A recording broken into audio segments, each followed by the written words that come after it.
This is episode 31 of Entrepreneurs for a Change. If you like this podcast, please subscribe to our mailing list at entrepreneursforachange.com. Are you ready to be the change? If so, you've come to the right place. You are about to join a movement of entrepreneurs who are empowering people, saving the planet, and turning their passion into profits while creating the lifestyle of their dreams. If you don't believe us, check out our website at entrepreneursforachange.com. A place where you can be inspired, mentored, and supported by a tribe of change-making entrepreneurs just like you. Hello, creative changemakers. This is Lorna Lee, host of Entrepreneurs for a Change, a web show about evolutionary entrepreneurs who are changing the world, making an impact, and designing the lifestyle of their dreams. The internet has liberated a legion of artists who would otherwise be starving and allowed them to build thriving businesses online. E-commerce platforms like Etsy, Zazzle, and ArtWeb make it easy for artists to sell their work to global audiences.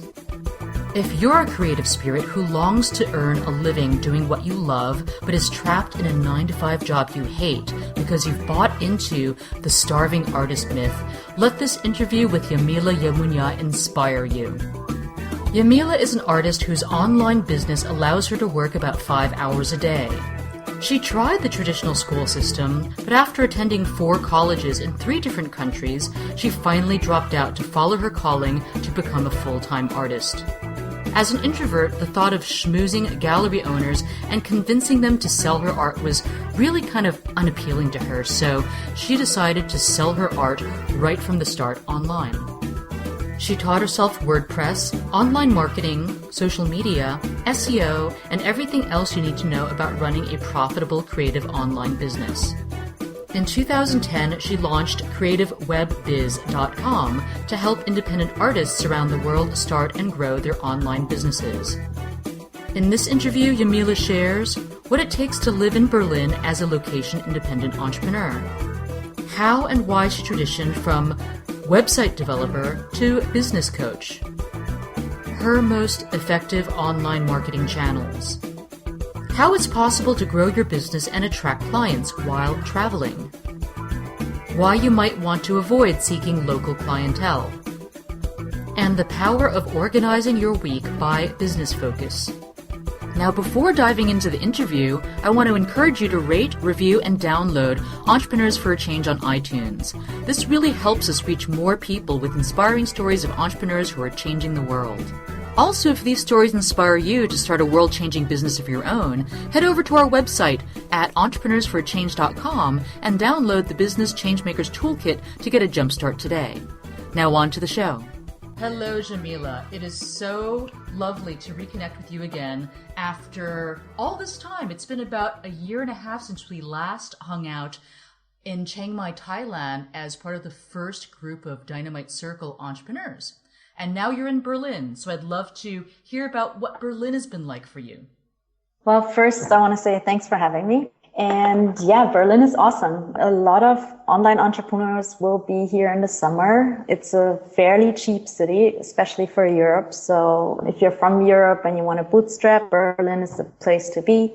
There's lots to do. There's a lot of creative stuff going on. It's at the moment the creative capital of Europe. So yeah, I love it here. Can you help us understand what the monthly cost of living is in Berlin? You can start with about 1,000 euros a month. That's what you need to bootstrap here. That's about $1,300. And of course, you can live for. Is that the cost of both room and board? Or is Yes. it just the cost of rent? No, that's rent and food and going out. Oh, really? Okay, that's So pretty good. rent, yeah, it is. Like rent, if you live in an apartment with other people, a room will run for about 300 to 400 and up, of course. Euros. Yeah, euros. Okay, great. Wow, that actually seems kind of doable, I think, for a lot of people. Yeah, wow. Okay, so what about the entrepreneurial community? Are there many co-working spaces that you can visit? Yeah, there's lots of them. Actually, I'm in one right now. It's a smaller one, but there's also Beta House, which is the most famous one in Berlin. I think it's huge. Even Tim Ferriss went there once, and everyone who comes here knows Beta House. But there's lots of smaller ones all around the city. There's also some big coffee shops, cafes where you can work. Yeah, there's lots of places where you can work, and there's lots of online entrepreneurs here. At the moment, a lot of VCs are here to build up Berlin as the city in Europe where startups are going to grow and build their businesses.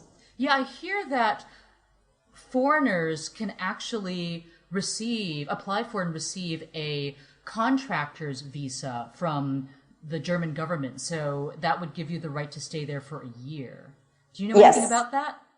Not a lot, because I don't need it, but I know it's called the freelancer's visa. Lots of people do it. You can come here, and in the 3 months that you can stay here anyway, as an American that is, you can apply for that freelancer visa, and then you can stay up to 2 years, I actually think. Oh, and do you have to provide proof of income or meet some kind of income threshold? I think so. Yeah, I'm pretty sure, but it's not a lot. I mean, if you make about 1,500 euros a month, you should be fine. And you have to show them that you already have clients that you can work for. But I mean, it can't be very hard to get 3 people to send a letter or sign a letter that says she's going to work for me or something. So what I hear, it's not that hard to get in. Okay, great. And how are the winters like? Cold. Okay. Like really cold. Okay, I will. You want to be here. You want to be here in the summer, and if you really, really like it, you can stay in the winter, but it's cold. Wow. Okay. And do you need to learn how to speak German to really get around and to integrate, or is a really high proficiency level of English fairly widespread among the people that live there? So the younger generations, like our generation, most people speak English, and the shop owners to tourists can get around without any German. Like I know people that have lived here for 10 years and still don't speak any German. So it's totally possible. But of course, it's always better to at least learn the basics, but it is possible, definitely. Okay, so I'd love to hop into the story about your entrepreneurial journey. Yamile, tell me, what inspired you to be an entrepreneur? And did you have an aha moment that led you to start the business that you have now? No, I didn't have that one aha moment. It was really a really long journey, because when I went to school, I always looked at my friends, and they already knew what they wanted to be when they grew up, even when they were 8 or 9. Like this one friend who always knew he wanted to be a dentist and who is a dentist now. I was never like that. I never knew what I wanted to be. I never knew what I wanted to do or how I wanted to make money. So when I was 16, 17, I started freaking out about it because I had to decide what to do after high school. And so what I did was go to college, because I was like, okay, then I have like a few more years to decide. And that's what I did. I went to college in Holland because I'm Dutch. And I didn't like it. So I dropped out, went back to Germany where I grew up, went to college there for a few years. Then I went to the States to college, and I went back to Germany, and then I dropped out eventually because I was like, I don't like this. This is not what I want to do. And then it started all over again. Like, what am I going to do with my life? How do I want to make my money? And I decided to become a full-time artist. And that's actually how my business started, because I decided I wanted to sell my art online and not offline, mainly because I'm an introvert and I didn't see myself running around to galleries and telling them to show my art for me, please. So I wanted to do it online, and that's how I started learning about websites and WordPress and online marketing and SEO and everything else that you need. And so after a while, I started helping my friends and people that I met online, and I gave them tips and tools and resources. And I started writing about all this on my art blog back then. And in 2010, I decided to make it a business and help other artists to sell their art online. So what is your website URL? That's creativewebbiz.com. And what exactly do you offer through your website? How do you help other artists? Well, I used to offer websites for them, so I would set up their website. I stopped doing that. Now I do business coaching. So I help them set up a business plan, create a marketing plan, optimize their websites, and build a sellable line of products and recurring income. These are the 4 areas that I help people with. Why did you decide to switch from being a website designer / developer to helping people as a business coach? Because I myself like this line of work much better. It's much suited to my personality, and I really didn't like doing websites anymore. I'm a person, I need to do something, and as soon as I don't like it anymore, I have to stop and do something else. And that's what happened. And I'm much happier now. I can give way more value, because the thing is that if I build a website for an artist and he doesn't know how to do the marketing, the website will just sit there and nothing happens. And I'm not happy with that, and my client is not happy with that. So I found out that what they really need, what my clients really need, is more help with building a business instead of just the website.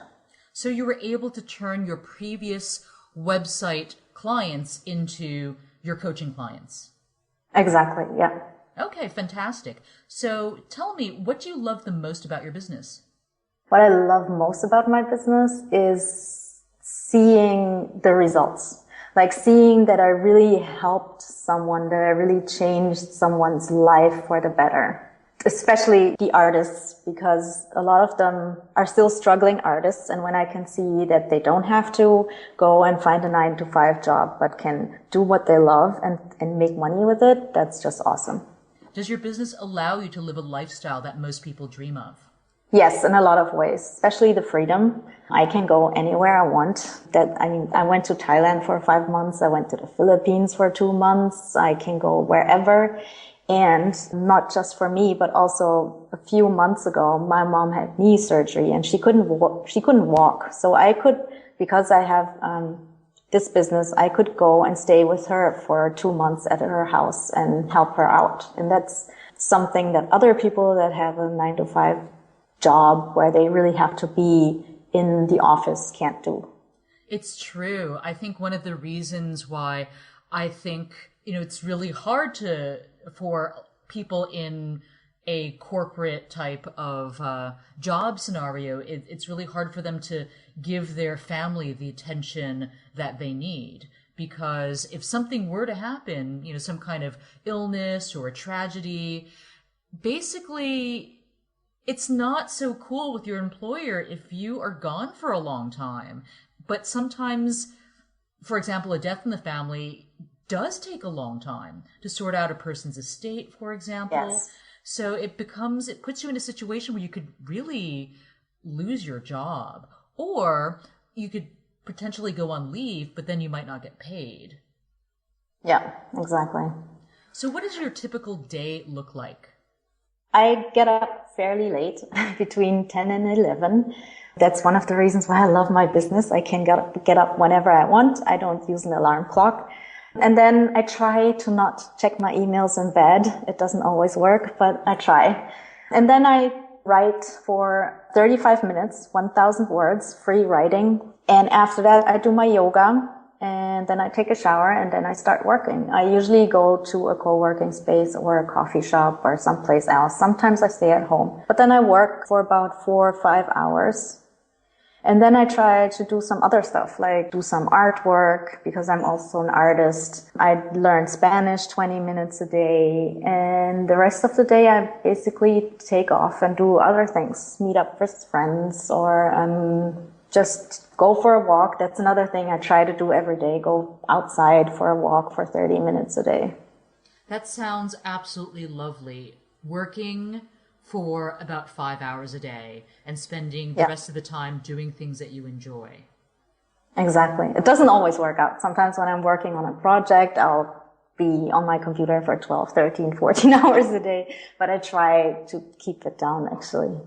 Yeah, well, that's the flexibility, the benefit of having a business where your time is really flexible. So if you do want to take an extra day off from the weekend or midweek, you can make up for it some other time, which is really, it's really quite wonderful.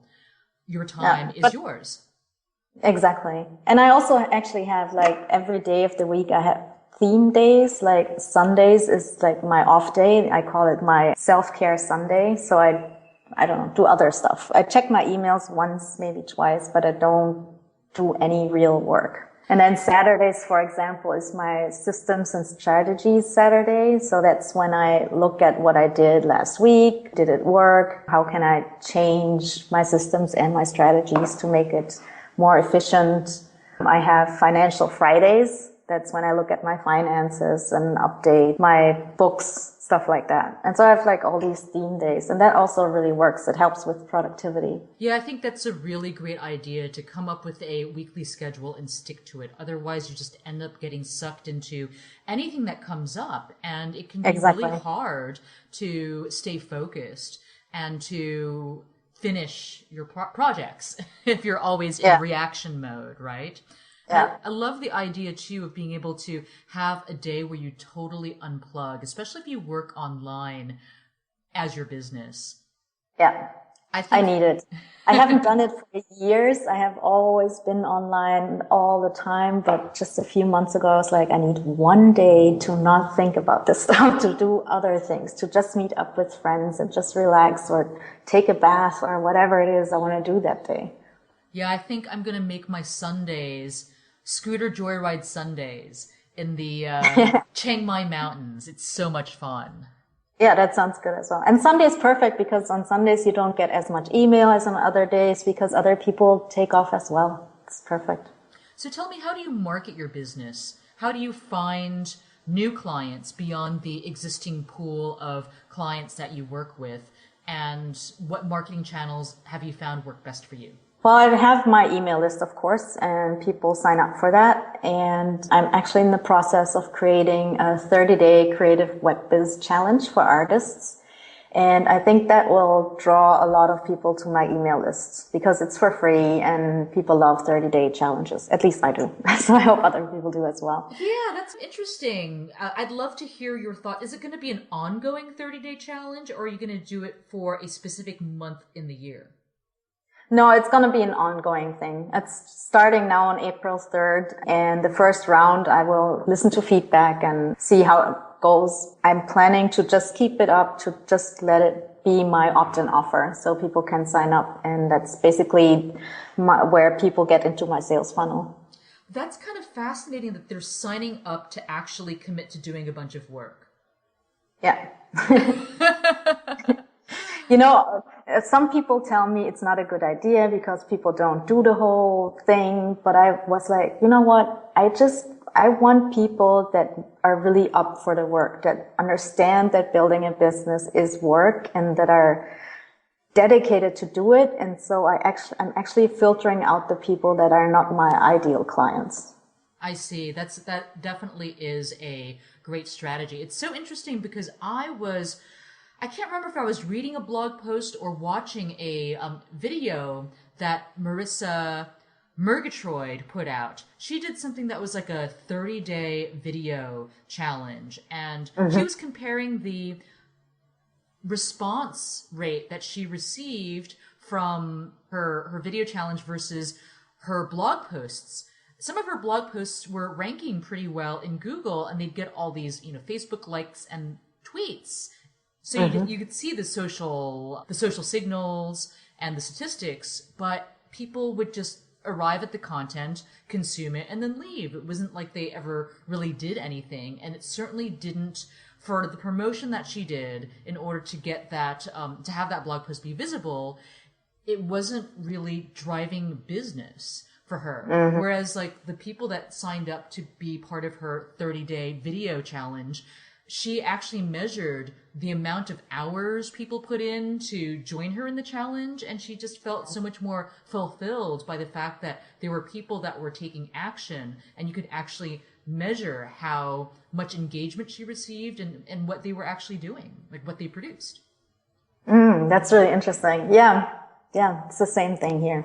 I'm so tired of people that just come along and they tell you they want to build a business, but in the end, they don't really want to put in the effort. So they don't really want it. So why would we as people that help them put any effort into helping them if they don't want to help themselves, basically? Yeah, I mean, they're probably not going to really value the importance of investing in their business, and because they're not so committed, then they're not going to actually hire you. So they wouldn't be your ideal client. Yeah. That's also one of the reasons with the website thing. I had too many people that thought that, okay, I'm going to have a website and that's all I have to do to start a business. And I just couldn't deal with that. I was like, no, that's not enough. You also need to do this and this and this. But they didn't want to do it. So now I'm much happier with the clients I have because they know that it takes work and effort. Yeah. Have you actually gone through Natalie Lucier's 30-day email list building challenge? I started it, but to be honest, I just did it because I wanted to see how she did her 30-day challenge, because I don't have the time right now because I have so much work, but I really liked it. So I'm going to sign up again and really do it. Yeah, I just signed up for it too, and I was really glad to see you in that Facebook group. I'm like, yay, there's people in there that I know. How exciting. Cool. So I'd love to understand then, when you began your business, what did it take for you to really get to the place where your business was profitable? Well, I started my business in June 2010. Yeah, that's right. And I started traveling in May 2011. So that's when I was profitable. And yeah, how did I get it profitable? I started doing a few websites for people that I knew, or it was friends of friends, and they basically told others. And it worked right from the start. I didn't really have to do a lot of marketing in the beginning. It just snowballed, I guess. Wow, cool. So when you were overseas, were you actually able to keep growing your business? Because I think one of the biggest obstacles that I encounter from people who are intrigued by the location-independent lifestyle but don't know if they can make the leap is that they feel that they might need to actually get clients in their home country first, or they're not really confident in their ability to generate business while they're on the road. Do you have any insights on that? How was it for you, and what do you recommend that people do so that the location-independent lifestyle business doesn't turn into a lifestyle vacation? I think the most important thing is that you don't rely on clients that you get offline. You really have to have your business online. And even if you got your clients before from offline sources, make sure you have their email addresses so you can start sending them emails and they get used to communicating with you online. And then it should pretty much work because they will refer you to other people and these people will know you're online, and that's it, basically. Don't try to go somewhere and get clients in that city that you're staying in. I think if I had to rely on clients in Chiang Mai, for example, when I was there, it wouldn't have worked. Yeah, exactly. Well, first of all, you have to understand that in some of these local economies, they just can't afford to pay you. Exactly. You'd be doing a website for the local rate, and that's not sustainable for you. Yeah. Actually, you could make it work if you did, let's say, a workshop in Chiang Mai and you recorded the workshop and then sold the recording online. You can do stuff like that because that's something I thought about because I really want to help artists all around the world, but I know they can't pay my fees. And so I started thinking about how can I help them, maybe even for free or for a price that they can afford, but still make money from people that have more money, so to speak. So is most of your business being driven by word of mouth, referral-based marketing, or do you actually get clients through social media or JV marketing or, guest blogging? what online channels are really working for you? So you have this email list and you develop a relationship with the people that sign up, but how do people find you to even sign up for your email list? Well, I would say 50% is referrals and the other 50% comes online without knowing me before. I have 2 or 3 blog posts that drive a lot of traffic. One is about why you shouldn't sell on Etsy, but on your own site. And yeah, SEO is actually pretty big for me. Like a lot of people come to my site because of these blog posts. Well, I'd love to see if you could share these blog posts with our audience. Can you send those links over to me, and I'll be sure to include them in the show notes? Yes, absolutely. I'd love to.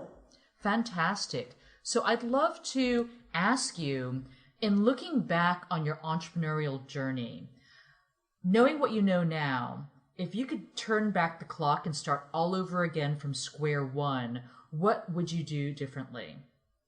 I would make sure I have a real business plan in place. That's something I didn't do from the start, which makes sense because I didn't know much about business. But that's something that I tell my clients, like sit down and think about, first of all, think about what is your ideal lifestyle?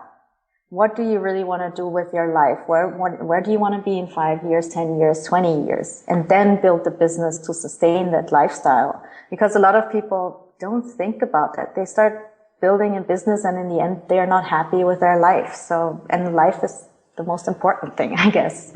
And then sit down and write down, like, what is it what you want to offer? What's your mission? Like, what do you really want to do? A lot of people know they want to change the world in some way. So write that down. And then the next thing is like, who do you want to serve? Like, what's your customer avatar, your ideal client avatar? Who are the people that you want to serve?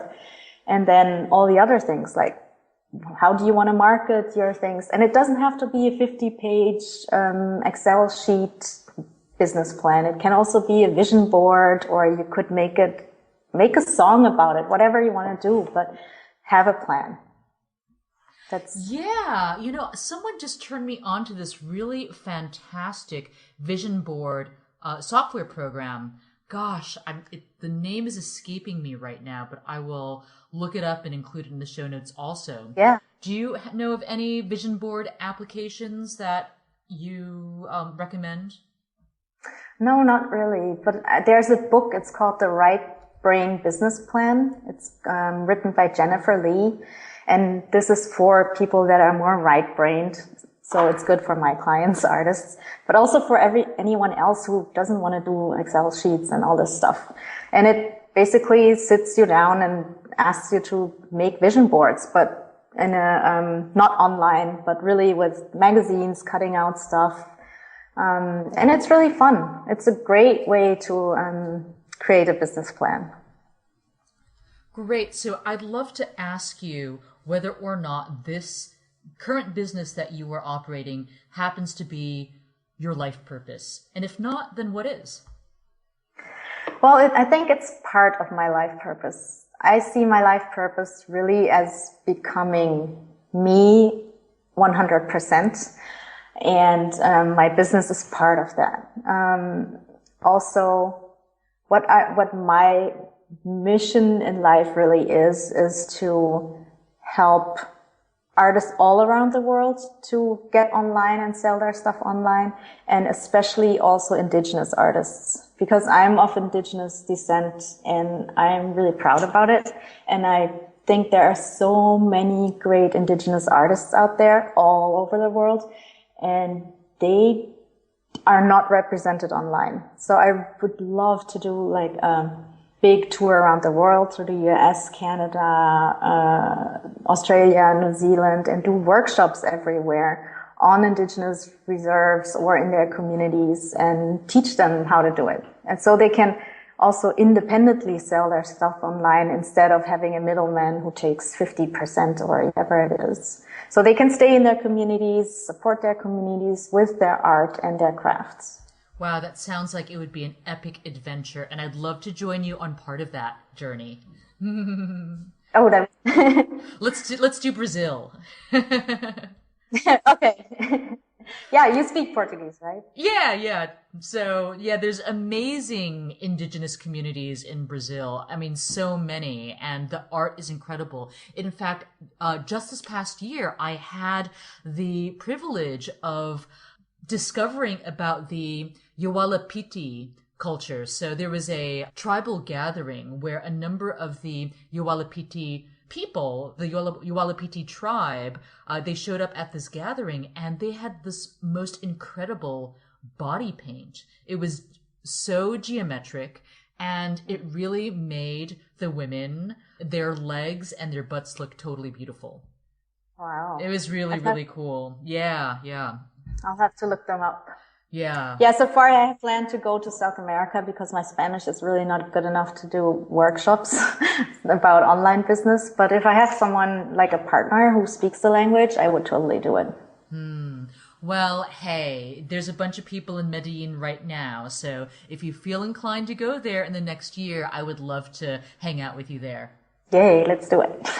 Do you have any plans to travel again in the future, or are you planning to stay in Berlin for a while? I'm planning to stay here for the summer because I need some stability right now for my own reasons and for business reasons to get this, because I just rebuilt my business. I really want to get some work done here for the summer. But then I want to go somewhere else again. I'm not sure where. Maybe Medellin, maybe Asia. I'm not sure. We'll see.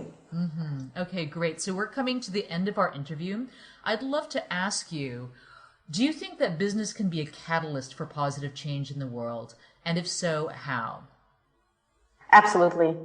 I think business is one of the biggest means to change the world in lots of ways. Like there's social businesses that help kids in bad neighborhoods. There's like what I just said, like I want to help indigenous artists to get online.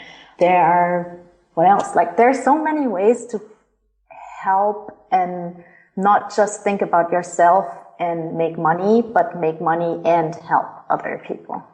Well, I think, business can be such a powerful catalyst for change because it really has the ability to address some of the underlying issues that might be creating problems in society or problems in the environment that nonprofits can't really address. So it's almost like the nonprofit solution might be a Band-Aid solution. I mean, sure, we definitely have a urgent need for emergency services in disaster zones. But, what do you do after that? Or, how do you address the underlying issues of why a particular area might be a disaster zone? Whether the infrastructure totally crumbles due to a natural disaster because it's not resilient enough. So, Totally. I think, what I appreciate about business is that it relies on market feedback too, to see whether the services and products are actually truly needed by the people and the stakeholders that the company's trying to serve in a way that nonprofits don't really address either. That's true.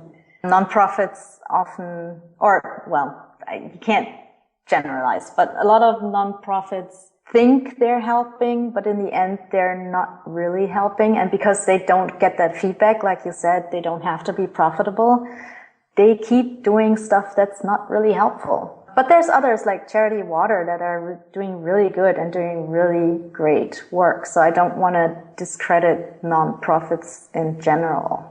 Yeah, I mean, we certainly have a need for nonprofits. We definitely do. We have a need for public government, programs. I think there's a place for all the different players in an economy to really be a catalyst for positive change, with the right vision and mission guiding the organization.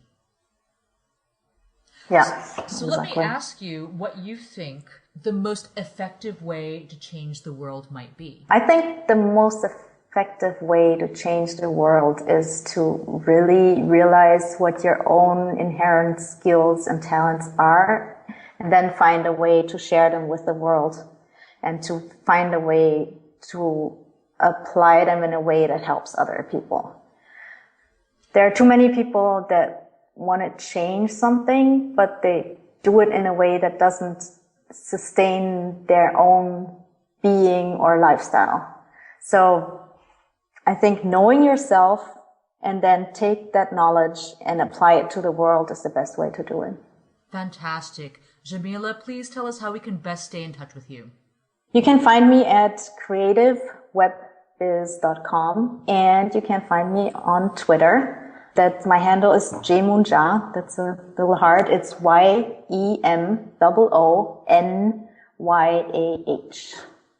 Fantastic. Thank you so much for joining us and sharing with us your entrepreneurial journey. Well, thank you for having me. Thanks, folks, for listening to the Entrepreneurs for Change podcast. If you enjoyed this episode, please help us reach more people with inspiring stories like this one by giving us a 5-star rating in iTunes. If this podcast inspires you to join the movement of change-making entrepreneurs, we'd love to give you a jumpstart with our free Business Changemakers Toolkit, which you can download at www.entrepreneursforachange.com/join. If you have a changemaker in mind you'd love for us to interview, go to entrepreneursforachange.com/suggest and tell us who and why. Finally, feel free to stop by facebook.com/entrepreneursforachange to share your thoughts and say hello.